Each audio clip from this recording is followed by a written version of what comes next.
Ladies and gentlemen, welcome to the Shea Gilders-Alexander episode of the Part-Time Pod. If you don't know what that means, Shea's a very efficient player. Yes. Today's going to be a very efficient episode. We're on a time crunch because this awesome duo you see right here is about to go commentate some softball later. It's going to be absolutely electric. It's going to be one heck of a tilt. But we're going to start today's episode off with a little prayer. Yes. Please be okay. You can have my legs if you need them. You can have my calf. Yeah, anything. Like, I don't know how efficient my leg would be in KP's body, but I'm willing to do it. Oh, guys, we have a little surprise for you today. As you saw, we didn't have the Knicks originally on here, but Look at that. now we're representing the New York Knicks with this awesome Carmelo Anthony jersey. And it'll probably be up there for a while, too. The Knicks are good. Yeah, the Knicks are cooking. They're probably going to eliminate tonight. Yeah. But, well, I say we started off. Speaking of eliminations, Ivana, unfortunately, is on her lunch break today. But, you know, business has to be done. That's true. We have the GOAT John running Switcher. Yes, shout out to John. So, ever since the last episode, there have been 3 teams unfortunately eliminated from the playoffs. So, we'll start off with my cam. That's true. It was a great run for these guys, but, you know, a lot of issues, coaching. Didn't work out too well. I'm sorry to see you go. Los Angeles Lakers. Hey, you know what? You know, clap it up for the Lakers. It was a great year, but, You just know, can't be Porzingis. hey, you won the first in-season tournament ever, which I don't think it really matters. But But they did. you had a year. LeBron's probably going to leave now, and it's looking like the rebuild is going to happen. Might retire at this point. I think he's going to play one more year. So, yeah. Play with Bronny. Yeah. LeBron, he's probably out of there. Lakers, it was a good run, but you have been discarded. See ya. Another team that got eliminated. Was this last night? This was last night, too. Over there. We'll do them we'll go first. over here. We'll do Okay. that team last. We'll do this team last. So over here on the far side, don't trip over the lav mic, we have the Phoenix Suns who got eliminated. You know, if you want to talk about a disaster, This is a team who got a new owner who thought he was smarter than everyone. And I mean, anything beats their last owner. exactly. But But he might have ruined the franchise for the foreseeable future. So, Yeah. So you know what? if you want to talk disaster, this is literally It's a them. textbook definition of disaster. The Hey, Phoenix D-Book, Suns. you D-Book, tried. 49 You tried. points. Did whatever he could, but Yeah. don't ever put this man over Tatum ever again. No. So no way. Phoenix Suns, you had a great year, Hey. but it's unfortunately time for you to go. Yeah, it's time. You know that. Now, I'll let you do the honor. our of, last elimination so far. Unfortunately, they were a fun team to watch, but the New Orleans Pelicans. Yeah. You know, if you want to talk about excitement and entertainment, this is your team, but obviously it's going to be hard to beat the 1-seed Thunder without this man Yeah. right here. You I know, feel like it would have been a series if Zion was there. I will say I did call this pretty early on. Yep. Thunder and 4. It Yeah, felt like you were Raps. telling my brother, who is a Pelicans fan, shout out to Jake, Thunder and 4. So, New Orleans, I believe in this team. I think they'll be a competitor in the West for years to come, but unfortunately now is not your time, so you have been discarded. Yep. So, There we go. well, that was a pretty sad portion of the episode. you hate to see teams lose, Yeah. but Just a at the quick end- to the fallen, you know. I guess now You'll at be the back. end of the day, 19 teams lose in the playoffs because of the plan. So That's true. it's unfortunate that it has to happen, but you know, business is business. It's true. And we have a couple more that are going to follow suit probably for the next So episode. I think Probably Philly. Philly might be gone by Yeah. tonight. The Bucks. Milwaukee might be gone by tonight. and- These series are really good, so. They're done. Yeah. This might go 7. Exactly. The Magic and the Cavs is definitely going to go 7. Yeah, no, that's a great series. Boston and Miami. Miami might be done Miami will be tomorrow done, night yeah. on Wednesday. Stand by for that. Yep. And, yeah. So we're getting closer to that last man standing. That's true. I think next episode we'll break Melo out of the we'll break him out of the frame, Put him so, on. so he's not stuck back Yeah. there. He'll replace the Pelicans. Yeah, he will replace the Pelicans. So, well, we did the hard part. We eliminated the teams. Now let's talk about the 13 teams still standing. Yes. So Yes. right now, who's the hottest teams? Who are the cold teams? Who's like on the chopping block for you? It's hard to not say that Boston is not one of the hottest teams. I mean, they have just been everywhere. This one, I'm not used to that. I know we switched sides switched today. sides. We didn't even tell you. This is one of like the hottest teams, and you just see the talent that's on the floor. Obviously, you want Porzingis to be healthy.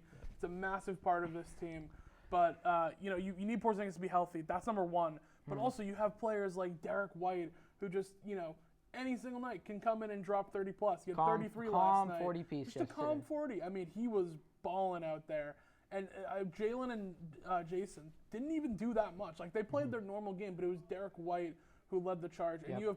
you have so many players on this roster who can do that. You have Drew Holiday, Derek White, like we mentioned. We just need to see. Porzingis, when he's healthy, can have games. We need to see Brown and Tatum just like be the guys more often. Yeah.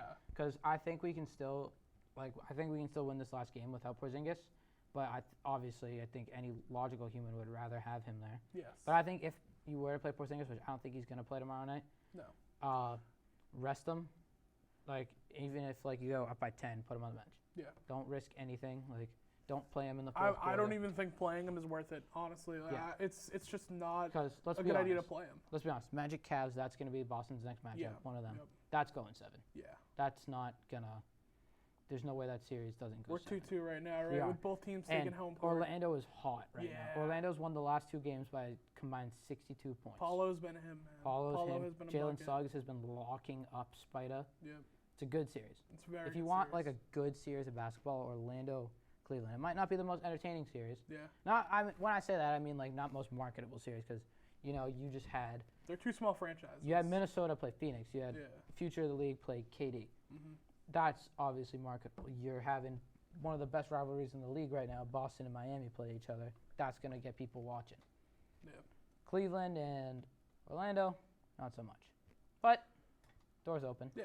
I think I shot you a text right when the game 1 of this series started too. I'm like, you got to throw these games on. Like, it's the competitive every single game. Personally, my favorite series so far has been Indy and Milwaukee. Like, that has been like my favorite series to watch. That one has been good. It's just cool to see like the new generation of basketball coming through, right? Because Kevin Durant, LeBron, they're gone now. Those guys are gone. Yeah. So now you have And Steph. Tyrese Halliburton. Steph's gone, but you have Anthony Edwards. You've got the Jays coming in and making some noise. Maybe the MVP of the league, Yeah. Shai Gilgeous-Alexander. SGA's You have balling out. Luka. You have, I guess the Clippers really aren't that young. They're like Yeah. they're the only vets left. Yeah, but I still don't think they're going to win the series, too. No. So I think they're going to fall. But And that's even gonna then, go like, 7. You gotta have assume. you have young-ish pieces on that team. But no, I'm very excited to see this next generation of basketball come in and just take over. It's very Yeah, me too. entertaining to see. So, we've been talking about this. Me personally, I can't wait for Denver, Minnesota. Yeah. I think other than a little series called the NBA Finals, I don't know if you've heard of it, I think that's going to be the best series of the whole playoffs. I'm right there with you. I think that's going to be better than Clippers Mavericks. Yeah, no, I'm right there with you. I think this is going to be like one of the most electric series we're going to see because you have like the young versus the also young, you know what I mean? Yeah. Where you have SGA going up against, Anthony Edwards. It's going to be insane. I don't think it's SGA. Is it not? It's Denver. Oh, it's Denver, excuse me. So still, you have They are going to play, OKC's going to play the winner of Clippers Mavs. There we go. Okay. So it's going to be Minnesota, Denver next round, right? Yes. Okay. So still, I mean, it's kind of like a difference in style of play where you have Anthony Edwards, who is like super hyper athletic guard, right up in your face, talks a lot of smack, and he's going to be going against the Nuggets, who are led by Jokic with the slow, methodical European basketball, Yeah. not really flashy. But, I mean, you look up and he's got a 30-point triple-double. Another It's good thing about insane. Ant is Ant can back up all his trash talk, too. Oh, yeah. That's my favorite part about Ant. It's like So that's going to be fun. you saw him talking to KD, but he had 40. Yeah. I had a prediction today. I don't know which game it's going to be. In one of the games, Ant is going to go for 45 plus. Yeah. I think it's bound to happen because who's going to guard him? Well, both these teams are like they're decent defenders, but I feel like their scoring is way more outweighed compared to a team like Boston or like Philly, who are all in on defense. I think they play to each other's weaknesses. Yeah. Because if you look at Denver's front court, not Denver, Minnesota's front court, they have Cat and Gobert, Yeah. 2 giants. And Denver's front court, it's Jokic and Aaron Gordon. Exactly. So you're going to have a size advantage down low. But Gordon is a tough man to play against. You saw him. Gordon he's one of my favorite players in the league to watch because he plays his role so perfectly. When you see him get on the offensive glass, getting all these putbacks, playing good defense. I love watching Aaron Gordon. He's like one guy I wish Boston had. But who's going to guard Ant, too? That's the other thing. I think it's going to have to. pretty good. It's going to have to be Gordon. Yeah. Because I don't think KCP or Murray can keep up with him. No, probably not. I feel like Murray is decent when he's like not straight up defense. He's good in the passing lanes. He's good at playing like that switch pick and roll defense. Yep, I agree with you. But I think it's going to be tough for who's going to guard him, and I agree. I think Aaron Gordon's going to have to come up. And when you talk about the other side, who's going to guard Jokic? You know what I mean? I don't see Gobert being able to guard Jokic. I just don't think. I think Gobert can handle him down low. I just don't think Gobert will be able to keep up with him. Because Exactly. Jokic is like sneaky fast, as people like to say. Yeah. Sneaky quick. He really is, though, because he doesn't look like he can move, and then he'll put a move on you all of a sudden. But, no, it's very interesting to see, and I agree with you that they both play to the other's weaknesses. Yeah. I feel like it kind of almost feels like no one can really guard the other people. Yeah. There's going to be a lot of points scored in this I series. think that's going to be like a more superstar heavy series, if you want to call it. But then I feel like a series like, if hypothetically speaking, like it's obviously not over yet, but a series like New York and Indiana, that's going to lean heavily on like the role, like the DiVincenzo's, the Neesmiths, which I don't know why I thought Neesmith. I don't really like Neesmith anymore. Like those type of guys, you know what I'm talking about? Like Josh Hart, Miles. I guess Miles Turner's not really a role player. I'd say he's more of a role player now. I'd say he's second option though. Okay. I'd say he's a star on that team. Yeah. Like not Matherin because Matherin's obviously hurt. No, actually no. I would say Turner's a role player because I forgot Siakam was there. Yeah. Siakam's a dog. Yeah, you're right. I actually forgot that Siakam was even there. So I think a series like that is going to depend more on the role players, but a series like Denver and Minnesota, that's going to. It's going to be which superstar can score the most points. It's going to depend on the superstars. Yeah. No, and out east, I mean, the East is more competitive than I think people were giving it credit for. Like Orlando and Cleveland going at it right now. They're duking it out. Yes. Like you said, I think it's going to go 7. If and you're the not winner of watching that needs series, to come and get Boston. It's tough. If you're not watching that series, tune in. Like it's not like the most exciting games in the world to watch, but it's two teams with good depth, A lot of grit. just fighting it out to get by the first round. Because Cleveland, obviously, you saw them completely blow it up last year against the Knicks in the first round. Yeah. Won one game, then proceeded to lose 4 in a row. And then you got a very young Orlando team led by a second-year player in Paolo Banchero, which I'm starting to like Paolo more and more every day. Yeah. And I saw a clip the other day. Paolo is the most like similar player to Carmelo in the league now. Yeah, I see that. really like that. Yeah.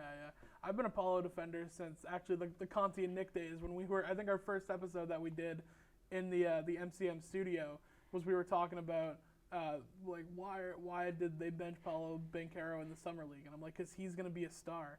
And Gino Conti was like, no, he's not above it. I was kind of like it was kind of like Keegan Murray playing in the summer league. Do you remember that? He just shouldn't Like, be there. why was bro there? Bro was dropping like 50 on like these G League players. He was a starter in a playoff game. There was no reason he should have been playing in the summer dude league. was just out there to have fun. I get it. Like he's a second-year player, but he got his reps in. I don't know. I just realized it's starting to look empty around here with some of these teams missing. It's quite unfortunate, but you know, business. We're gonna be able to spread done. them out more. It's gonna be We good. will be able to spread them out more. So, Will, obviously your favorite day of the year happened on Thursday night. It did.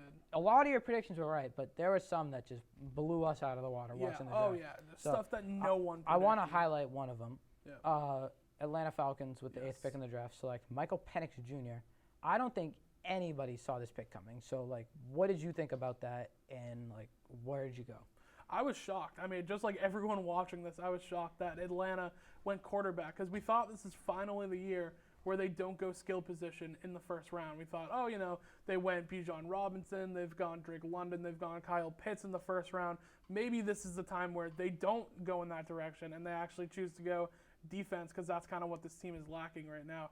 And then you saw, I believe it was Schefter get on Mike when the Falcons were getting ready to pick and be like, hey, they have been looking at a lot of these quarterbacks. You know, maybe we see a Bo Nix or someone to develop or, you know, something like that. Maybe they even go J.J. McCarthy right here and develop him.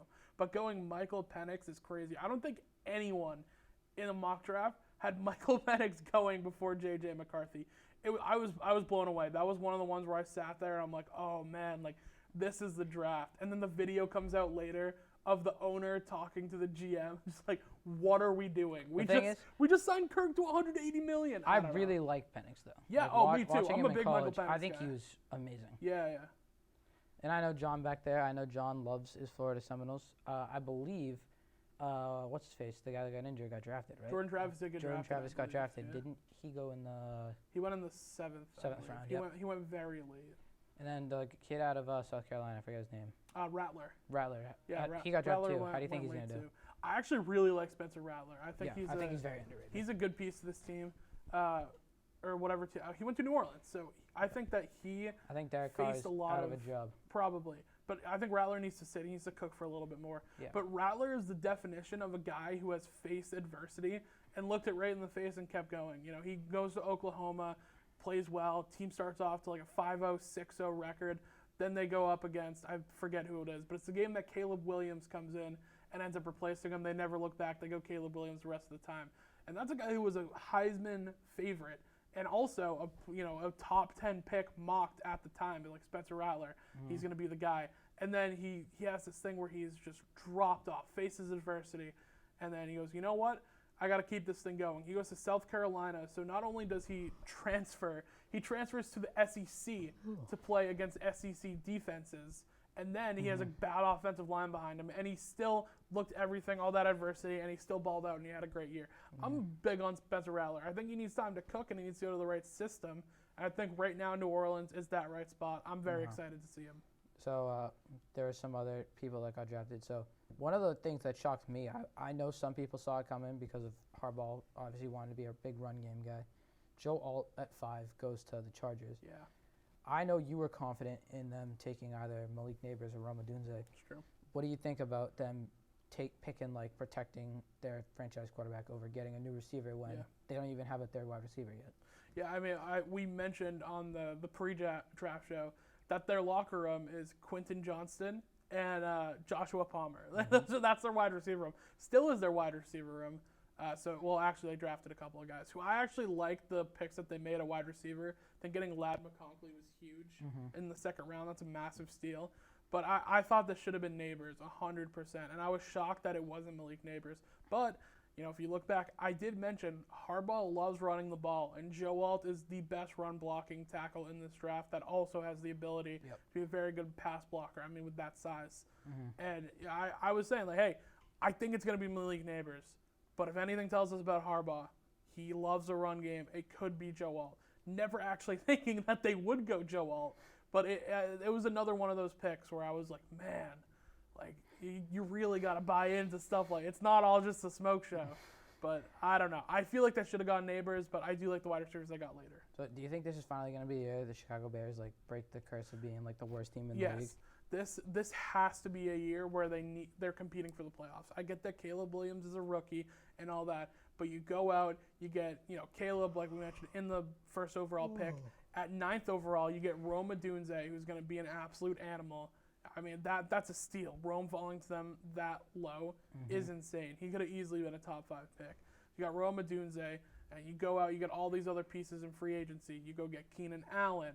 I'm blanking immediately, but you still have DJ Moore. You have DeAndre Swift. You picked up DeAndre Swift in free agency. Then exactly. You got Cole Kmet. Cole Kmet, tight end too. I'm forgetting the other wide receiver it is Rome Odunze who became that third piece. So they have a lot of pieces. Maybe you were thinking that they got rid of Mooney. Yeah. They sent Mooney. That's what it was. Went to Atlanta. Yes, Atlanta, which I actually think Mooney's going to be good there.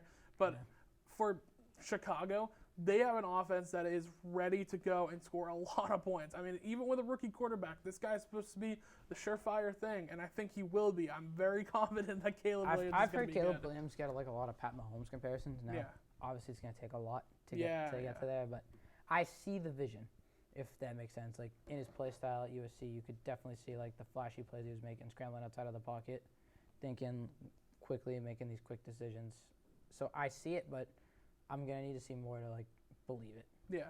And I don't think anyone can be Patrick Mahomes, but it's just the off-angle platform throws that he can make that people get excited about, not just because, it looks like Mahomes, but okay, how does that work in our offense when you have guys like DJ Moore, Keenan Allen, and now Rome Odunze, guys who can only really be covered for about 3 or 4 seconds max. So if you have that ability to extend a play and with the arm talent to go off platform and be able to find one of those guys, that's huge, especially with this team. Eberflus has done a great job with his defense last year. People were asking for him to, maybe get fired, didn't want him in the system anymore, but he has done a fantastic job with this defense. They still got pieces on that team. I think it's Brisker, Jawan Brisker, number 9. He was a great pick in the second round a couple of years ago. He's a very good player. They still got, they got pieces all over that. Their secondary is getting better. I think that the Bears are going to be very scary this year. Probably not competing for a division title with the likes of, Detroit and Minnesota and Green Bay. But I think that they're going to be very competitive, maybe even a wild card team, especially with how weak the NFC is all around. Give me the Bears making the playoffs this year. So how good do we think Arizona is going to be? Terrible. Still not good. I still don't think Arizona is going to be very good. Marvin Harrison is a step up, but there are still a lot of holes in this team. And I just said the NFC is weak, whatever. And they could probably put up a fight, but they got Marvin Harrison. Obviously, they get Kyler Murray a weapon. That defense is still not good. It's still not a good unit. So Are you drafting Marvin Harrison Jr. in fantasy? Probably. If you can, you're gonna take Yeah. I mean that's a team that's gonna have to throw the ball a lot because they're gonna give up a lot of points, especially in that division too. They're in the division with the Rams, the Seahawks, the Niners. I mean those are tough teams. Those are very tough teams to play against. Are there any players like for fantasy that you've like gone against, like you're higher on them now, or you're lower on them now because of different situations, or it's just like they're falling off? What do you think? I think that I'm and hopefully no one in my league sees this, I'm very high on Caleb Williams as a quarterback. Really? Because I feel like there's a lot of very good quarterbacks. Obviously, there's good quarterbacks in the league, but especially for fantasy, like Kyler in most leagues is still probably going to go over Caleb Williams. And I like the idea of you stash up your roster, you get Caleb Williams late because I feel like he's going to play very, very well and be efficient in this offense. So that's a player, that I'm going with for late round fantasy. Obviously, Marvin Harrison is going to be a good pickup. I think Amon-Ra is always a good piece. He's been on my team like the past 3 years. Love Amon-Ra St. Brown. Do you think Caleb's going to be like one of those like C.J. Stroud type players? Where I it's think like so, yeah. Rookie, but he comes in. I feel like he's probably going to get drafted in a good amount of leagues. So it's not going to be like Definitely. C.J. I feel like not a lot of people drafted C.J. Stroud, and they picked him off waivers. There still might be a little bit of that, but it's going to be a lot of like Caleb Williams is going to get drafted really late, and then people are going to be like, oh my God, like, let me put this guy in the starting lineup and let me trade Jared Goff for like a running back or something. Jared Goff was my backup all year. And when I needed him, he stepped up when Lamar Jackson had his bye week. Exactly.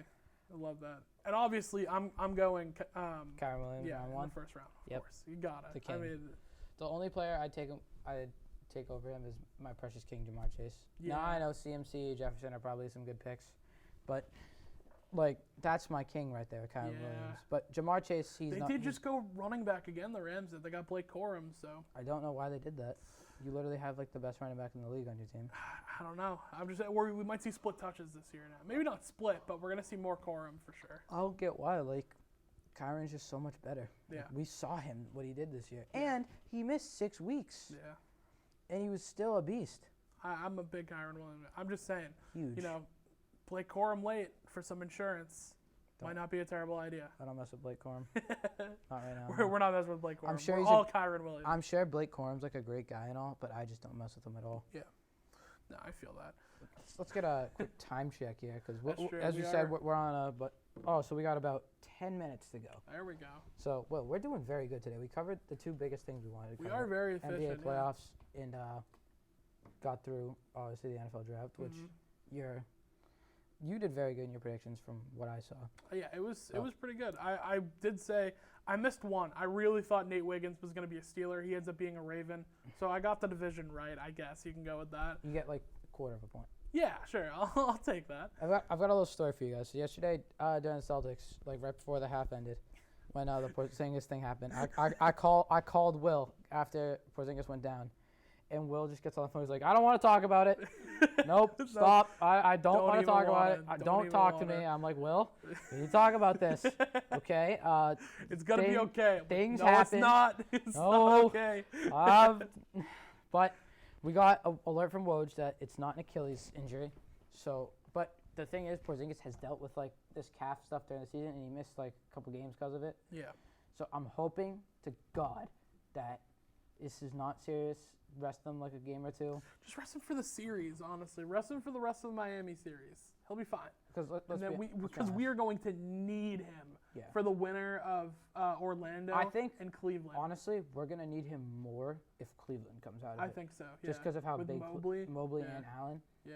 With Orlando, I don't think it'd be as much of a necessity, but then if you get a team like Indy or New York, that's when you're going to need KP. Well, I would love to see KP against New York. That would be sick to eliminate New York. But we mentioned a couple of episodes ago when we were talking about when do the Celtics whip out the double big lineup and send like Drew to the bench or something. And that's probably Cleveland. Cleveland is a team where they're probably going to have to bring out the double big, whether that be Horford and Porzingis, or we mentioned maybe Tillman play some big time minutes. I don't think Tillman has like really touched the court at all this year. Yeah, which is weird. Which I don't understand Missoula's like.